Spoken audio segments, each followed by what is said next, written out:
Good morning, let me hope you are alright on this morning. Uyu munsi rero reka twige kuvuga icyongereza kinyamwuga. Reka duhere ku cyongereza. Hari amagambo menshi ujya uvuga kandi mu gihe kitari cyo cyangwa se mu gihe kiri cyo ariko bitewe n'umuntu muvugana agahita akunyuza mu ijisho akabona yuko nta kiri kugenda. Ni ukuvuga ngo rero hano hari amagambo ushobora gukoresha mu gihe uri kuvugana n'umuntu, mu gihe akenshi na kenshi nyine ku mutangizi uri kwiga icyongereza ushobora kuvuga ngo stop sleeping. Stop sleeping. Ariko iyo umaze kumenyera icyongereza cyangwa se uko ugenda umenyana n'abantu bavuga icyongereza ntabwo uba ugikoresha rino jambo ahubwo ukoresha wake up.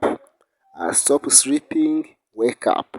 Ni amagambo avuga kimwe ariko asobanura kimwe ariko akavugwa mu buryo butandukanye. Ni ukuvuga ngo stop sleeping ni ijambo riciriritse, mu gihe advanced dushobora gukoresha wake up. Irindi jambo discover. Discover ni nko kuvumbura ikintu cyangwa se kubona ikintu gishyashya. Iri jambo rero naryo rikunze gukoreshwa kenshi ariko ku muntu w'umupro muri English avuga find out. You can say find out instead of discover. Another word is take care of. Take care of.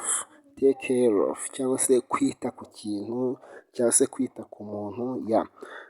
Ni ukuvuga ngo rero muri advanced English we don't use take care of, we use look after. You have to look after someone, you have to look after something cyangwa se you have to take care of something cyangwa se ugomba kwita ku kintu. Stop using take care of but just start using look after.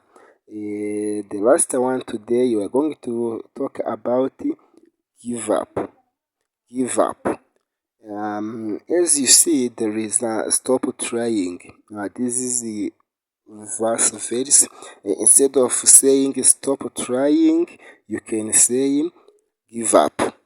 Rero aha niho tugiye kujya twigira icyongereza mu buryo nk'ubu ngubu. Niba ari ubwa mbere wisanze ahantu, wakora subscribe kugira ngo amagambo yose tugiye kujya twigira hano ajya akugeraho, kandi ujye umenya uburyo wakoresha icyongereza uvugana n'abantu baba pro cyangwa se abantu bamenyereye icyongereza ku buryo batazari kunyuzamo. Mugire igitondo cyiza, mugire umunsi mwiza, mugire umugoroba mwiza, mugire n'ijoro ryiza bitewe n'amasaha uri kutwumviraho. Turabakunda.